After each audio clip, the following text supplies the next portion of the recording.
Projeto Memória Petrobras, depoimento de João Bosco Machado, entrevistado por Eliana Santos. Rio, 9 de março de 2005, realização Museu da Pessoa. Entrevista EDIB, número 13. Boa tarde. Queria começar pedindo que o senhor nos fale o nome completo, local e data de nascimento.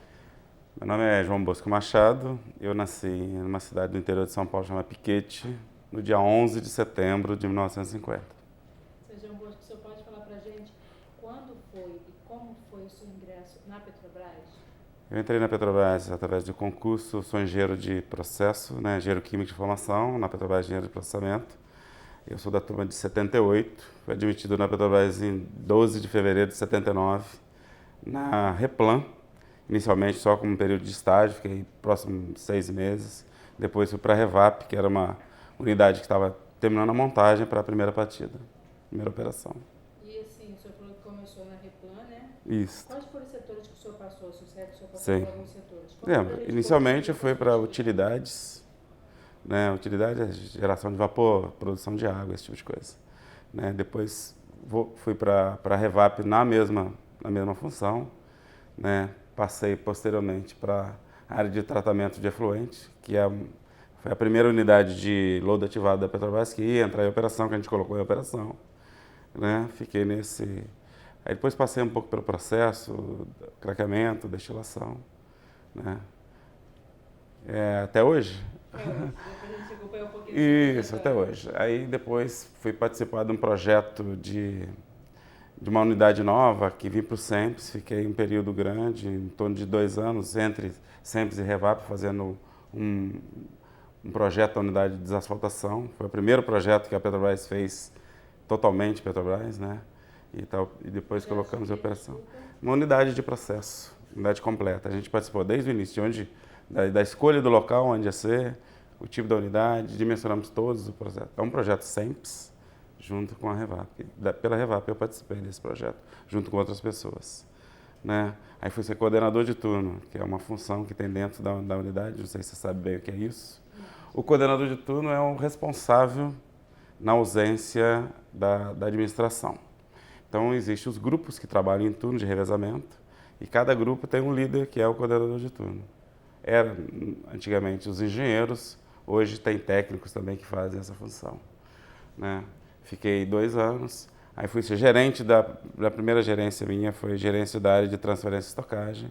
Fiquei próximo de 8 anos, depois fui ser gerente de engenharia de projeto, de processo, Fui depois posteriormente para a gerência de destilação, isso tudo na Revap. E vi para a sede, estou aqui como gerente de tecnologia de processo físico, aproximadamente 3 anos. No EDISE.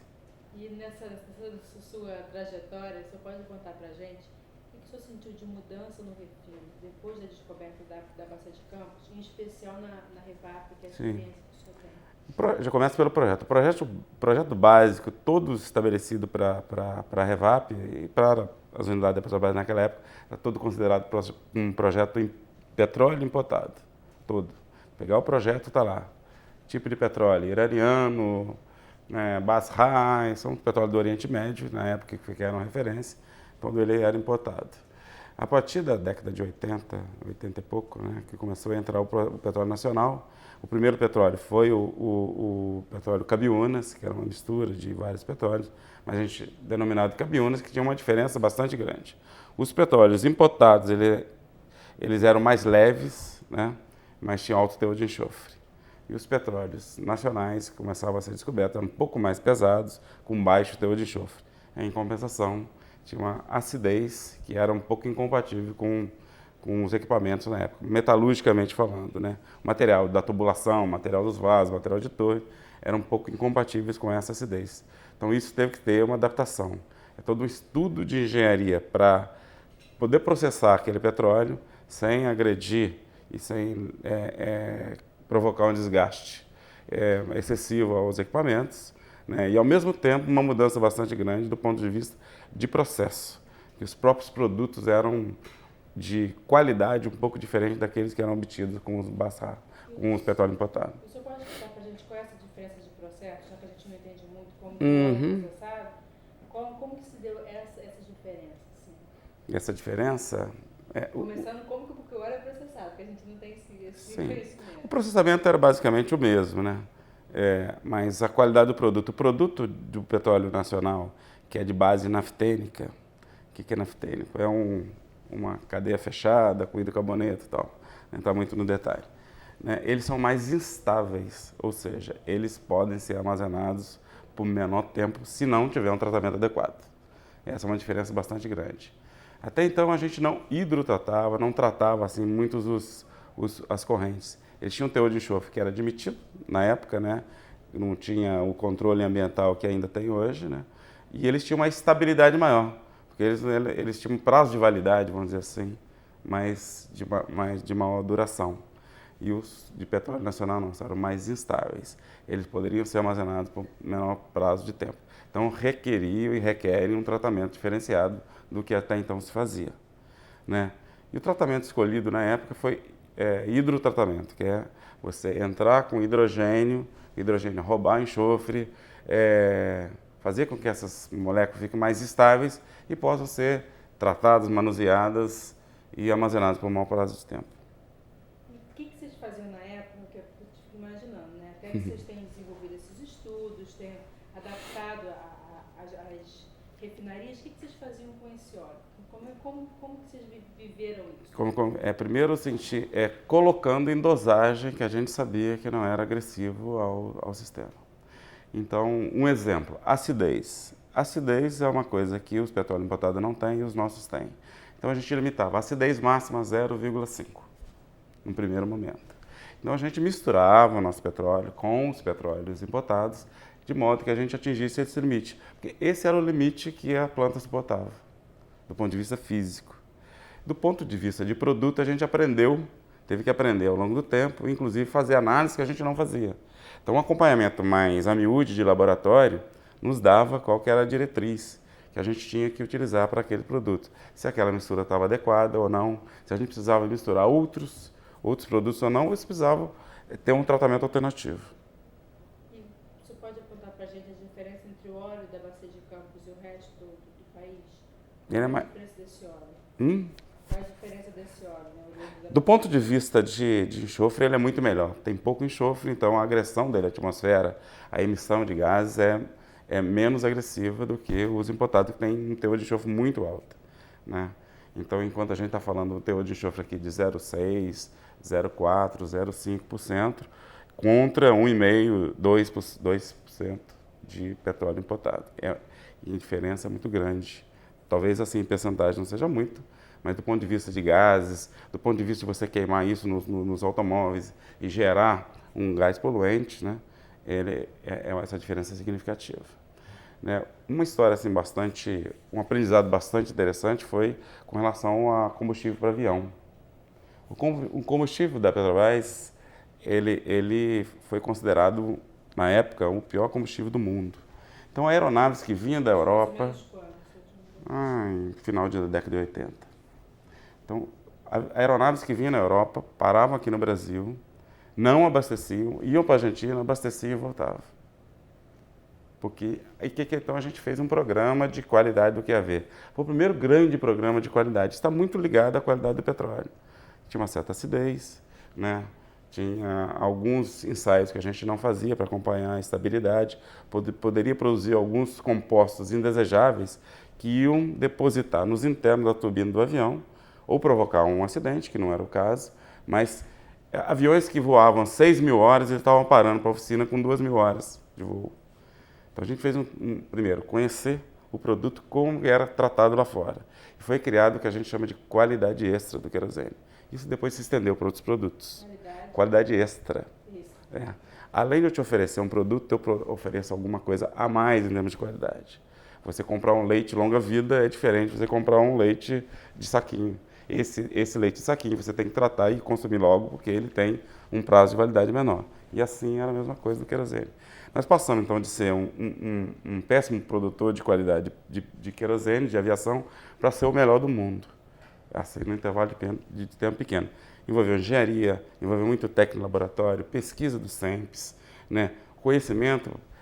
pesquisa lá fora, né? Não sei se é uma coisa que pode ser dita, mas a gente fez não vou dizer quais são as companhias aéreas que faziam voo internacional, a gente pediu, olha, traz 1 litro do querosene que você tem lá fora para a gente poder usar como referência, né?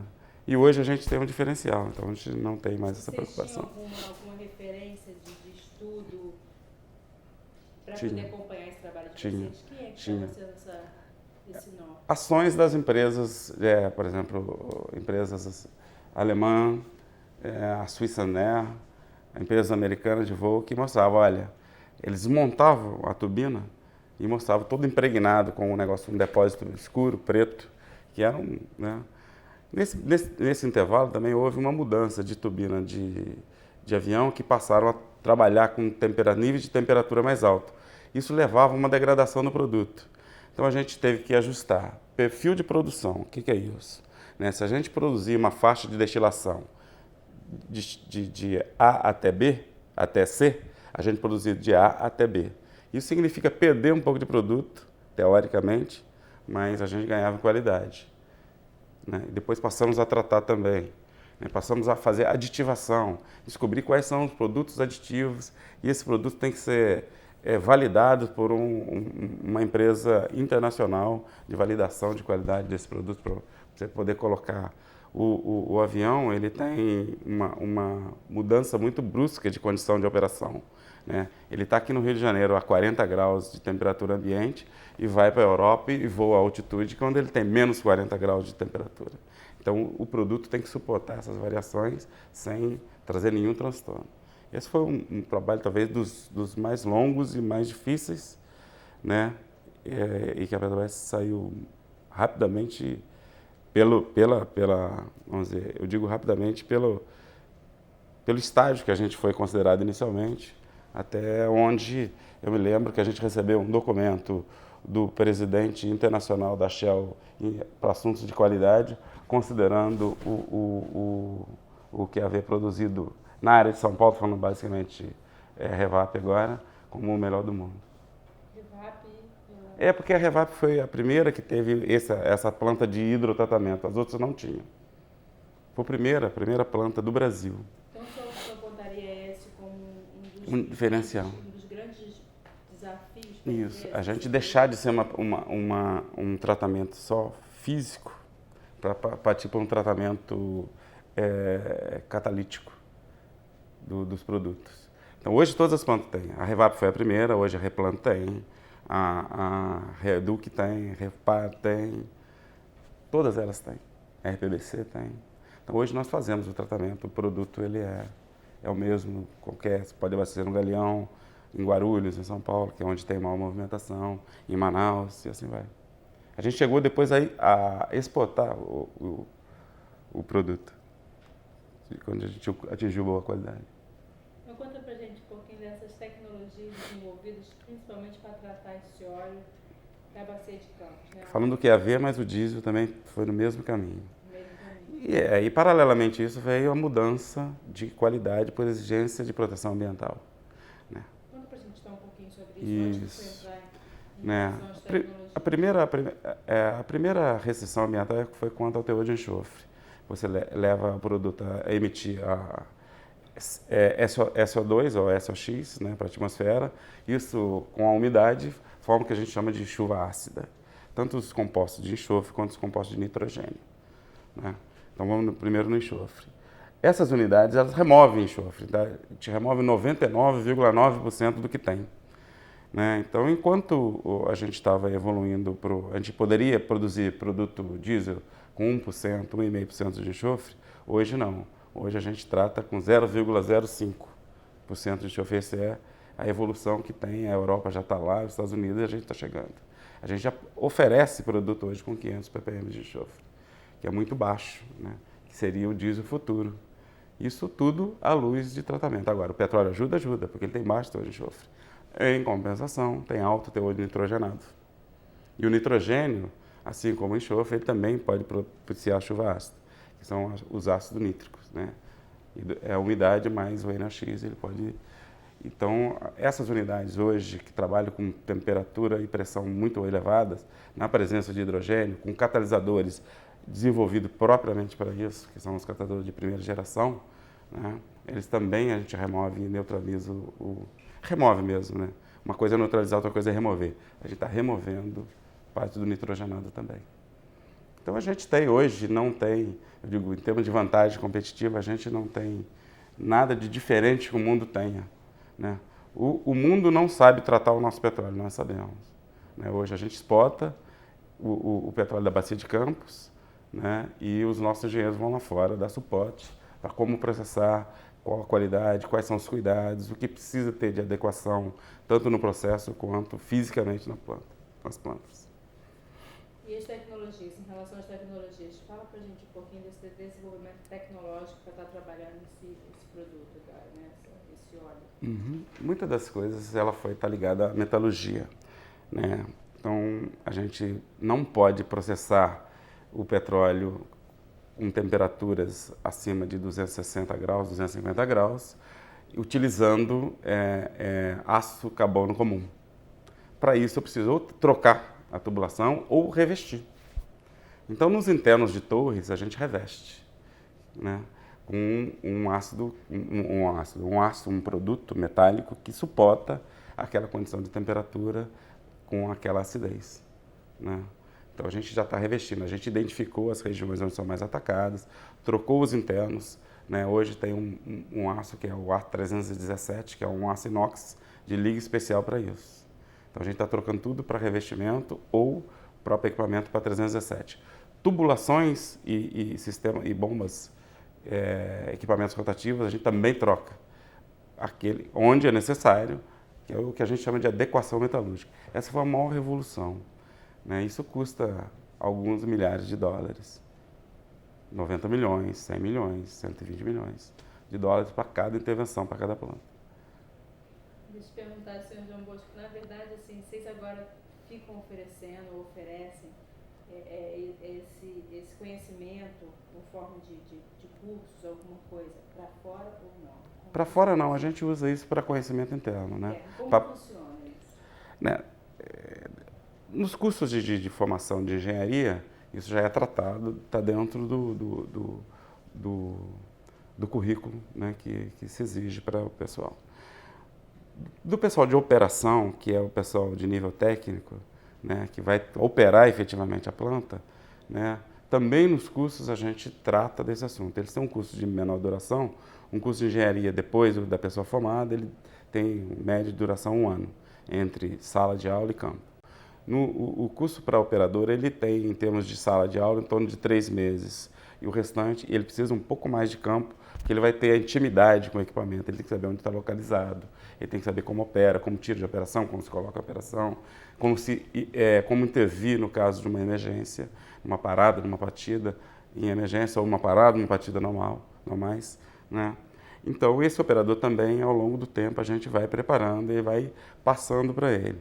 O pessoal de laboratório, né, tem que ter um tratamento, tem que ter um ensinamento que ele possa exercitar e fazer as análises e ajudar a interpretar. Porque não adianta eu te dar um resultado, eu tenho que saber o que aquilo significa em termos de processo. Eu preciso fazer alguma alteração ou não, né? Então, internamente é tratado em todos os níveis daquele pessoal, desde de quem cuida da saúde da planta, que são os engenheiros, né? São os médicos que cuidam da saúde da planta, e também define como ela deve se comportar, se ela tem que fazer uma dieta desse petróleo ou não, né? E aqueles que são os técnicos que analisam e identificam, olha, esse número deu muito alto ou deu muito baixo, identificar se isso está bom ou não. Ele vai ler um boletim de análise, que é um resultado do exame, e vai saber se o paciente está bom ou não. Saúde. E quais são os principais produtos que esse óleo, principalmente? O Petróleo Nacional dá todos os produtos, desde o gás de cozinha, o gás combustível, que a gente mistura com gás natural hoje, né, para utilizar como fonte de energia para os próprios fornos, ou vender como insumo petroquímico, que pode gerar, né, a própria geração de hidrogênio a gente faz com esses gases, né? Então, da gás combustível, da o gás de cozinha, que é o GLP, a nafta, que a gente vende para ser insumo petroquímico, para produzir ou roupa, ou PVC, ou qualquer coisa dessa ordem, né? Depois vem os combustíveis, né? querosene, né, diesel, depois vem os óleos combustíveis. Hoje a gente está evoluindo para produzir as plantas de coque, né? O coque, ele substitui o carvão e substitui a lenha, né? Então a gente pode ter um apelo ambiental. Uma vez que eu tenho do petróleo, eu posso substituir aquela lenha que está sendo desmatada, então a gente vai trocando, né? E isso é uma possibilidade. Além de que a gente tem um suporte para a indústria de siderurgia. Hoje a gente importa alguns carvões ou mesmo coque, e agora nós vamos passar a produzir em grande escala, tanto para o mercado interno quanto para a exportação, né? E tem talvez o uso mais nobre do coque para produzir eletrodo para a indústria de alumínio. Na realidade é um carvão, vamos dizer assim, que queima e gera uma energia muito alta para se tratar o minério que produz o alumínio, certo? Então não se perde nada. Da bacia de Campos até a gente entregar o óleo combustível, o óleo bunker, não sei se sabe o que é bunker. Bunker é o óleo que impulsiona os grandes navios. Eles usam um óleo especial. Então a gente produz também, tem um bom preço no mercado internacional, e agora mais o coque. A gente era importador de coque, e agora a gente vai saturar o mercado nacional e já estamos ofertando para o mercado internacional alguma coisa. E é de extremo valor por conta do baixo teor de enxofre. Então o petróleo nacional, da Bacia de Campos, ou o petróleo que a gente descobre aqui ao longo da costa brasileira, né, principalmente o de mar, ele se serve bastante a isso. Todos eles são de baixo teor de enxofre. E qual o trajeto desse óleo saindo da Bacia de Campos até a refinaria? Bacia de Campos, ele vem bombeado para um terminal, né? Aqui no Rio de Janeiro tem o terminal de Angra dos Reis. Dali ele é distribuído por navio, né? Ou vai para São Paulo, vai para Bahia, vai para Manaus, vai só para Minas Gerais que não vai de navio, porque lá não tem. Então ele é bombeado daqui do terminal, ele vai através de oleoduto daqui para Belo Horizonte, né?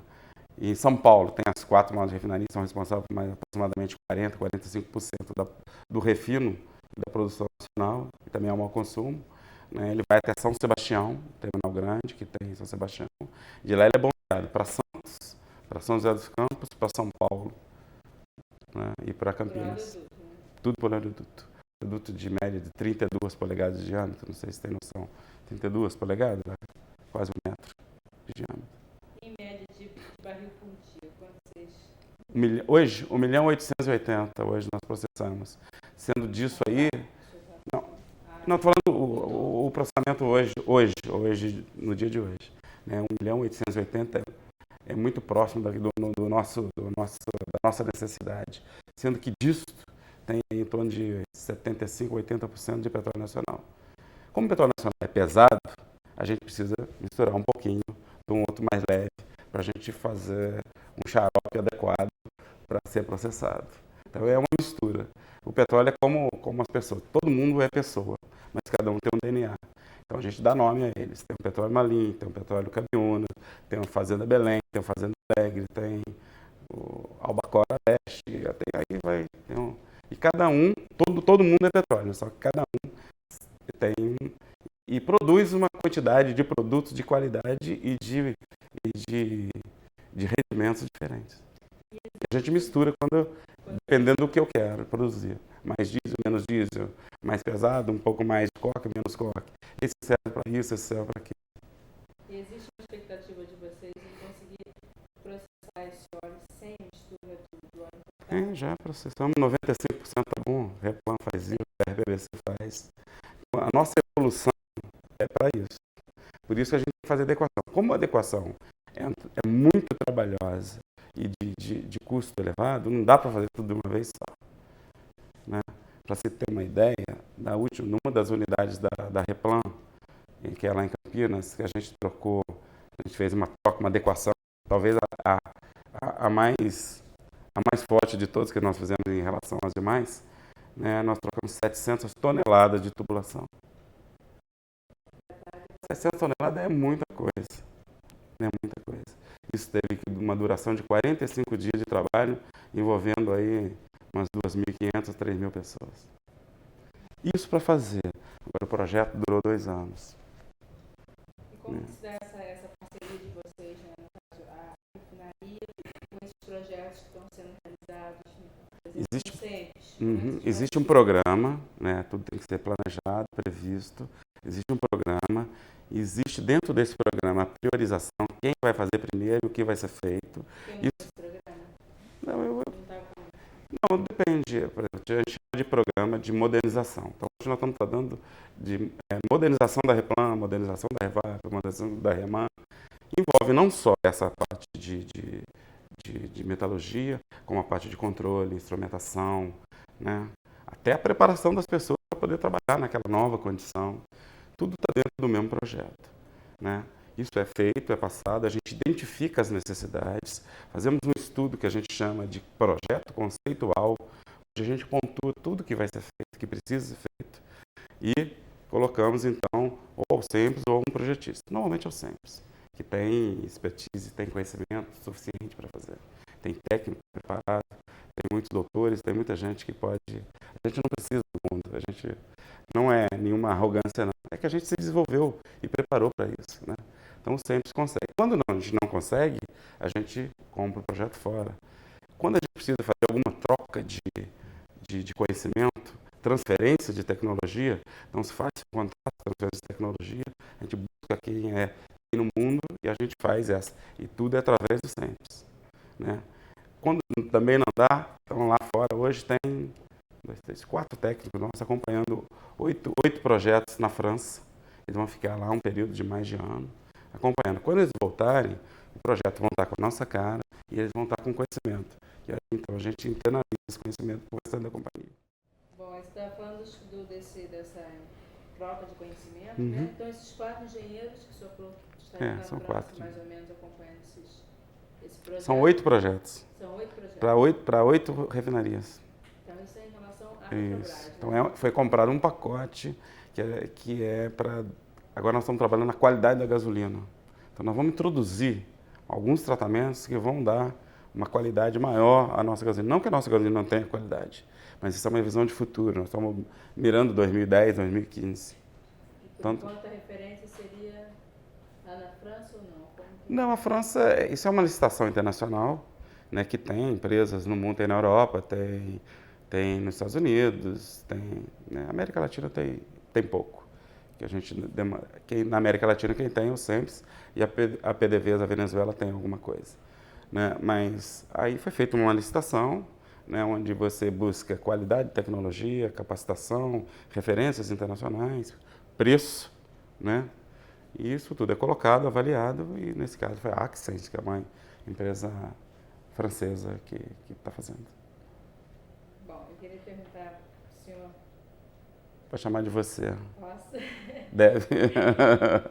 Bom, eu queria perguntar se teria alguma história interessante que tenha marcado nessa sua trajetória profissional, engraçada, que você possa contar para a gente. Engraçado, tem bastante. Algumas eu posso, outras são censuradas. Conta uma pra gente. Deixa eu lembrar. A Petrobras ela tem muita sigla, né? Muita sigla. Então, quem está de fora, às vezes não entende muito a nossa linguagem. Acho que nós estamos falando um dialeto próprio, né? E quando a gente nós formamos, a gente, recém-formado, anda de bando, né? Anda 3, 4 tudo junto, né? Vai um para lá, o outro vai junto, porque ninguém sabe muita coisa. Então, a gente estava fazendo o curso, terminamos o curso, nosso curso foi no Fundão, né? Lá na Escola de Engenharia, né? E nós tínhamos que ir lá para a sede, lá onde eu trabalho hoje, né? Procurar alguém, uma pessoa. Vocês vão lá e vão procurar a Edasma. Então a gente saiu procurando nas portas lá, naquela sigla, mas só que o nome Edasma era o nome da pessoa, não era uma sigla. Era um nome que confundiu a gente não sabia, né? Até a gente descobrir que era uma pessoa, nós ficamos andando lá no corredor muito tempo. Mas quem encaminhou já queria fazer esse trote? Não, a pessoa achou que ela, como ela conhecia, achou que a gente ia identificar como nome, mas a gente achou que era sigla. E tem mais alguma história que você queira contar aí pra gente? Assim, de lembrança, tem tanta coisa. Deixa eu pensar.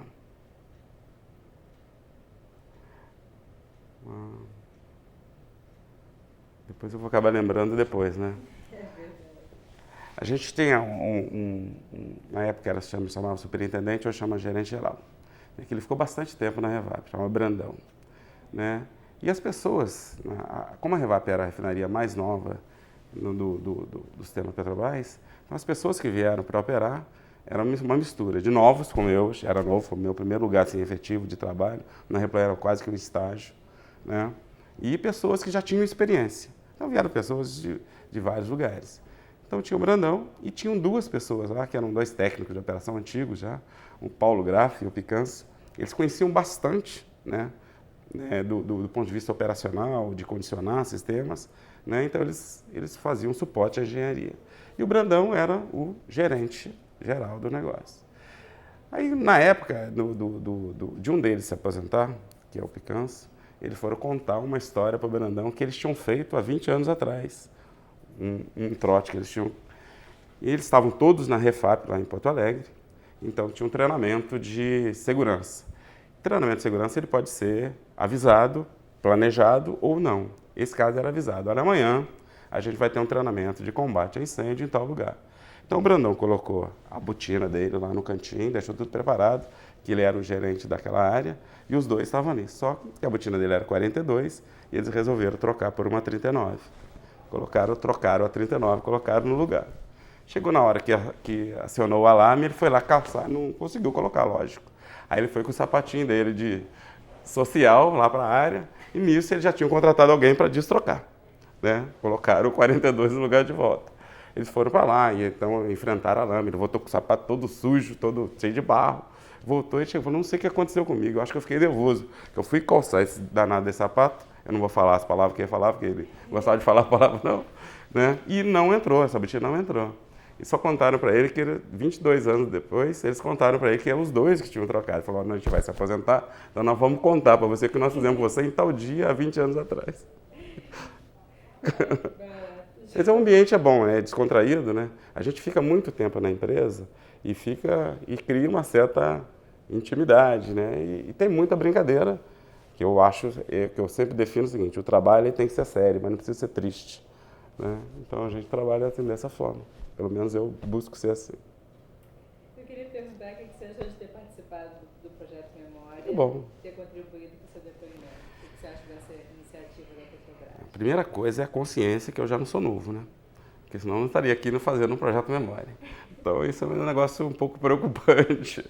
Eu falo, poxa, está chegando a minha hora. Eu já tenho 35 anos de trabalho completo, né? Não estou com vontade de aposentar ainda não, mas tenho o direito de, né? E fica aí como um registro, né, daquilo que eu pude colaborar, né, e sempre vou levar, porque é uma vida inteira trabalhando dentro de uma mesma empresa, nesses 35 anos, lógico, então eu tenho 26 anos e meio de Petrobras, os outros são fora, né, os outros anos que eu tenho estão fora da Petrobras. Mas aqui passei 26 anos e meio, né. Então hoje eu tenho um filho fazendo engenharia, né, daqui a pouco ele pode estar vindo ou não para o sistema Petrobras. E ele se interessa, mostrou interesse? Eu tenho que fazer engenharia, né? E o outro terminando administração na Fundação Getúlio Vargas lá em São Paulo, mas esse outro ele quer saber de banco. Ele não quer saber de Petrobras não. Mas o que está na USP, que faz engenharia, ele pelo menos agora ele diz que quer. Mas eu deixo eles com total liberdade para eles decidirem a vida dele lá na frente. Eu, por mim, eu acho bom. Eu só tive motivo de satisfação de trabalhar. E estar trabalhando aqui na Petrobras. Primeiro numa área mais de atividade do dia a dia, mais operacional. E agora mais numa atividade de estratégia, de negócios, onde a empresa hoje está crescendo muito, né? E a cada sensação que a gente tem é que a gente precisa estar sempre aprendendo. Então, tá bom. Queria agradecer pela entrevista. Obrigado a você. Obrigado a vocês. Desculpe aí pela gesticulação excessiva.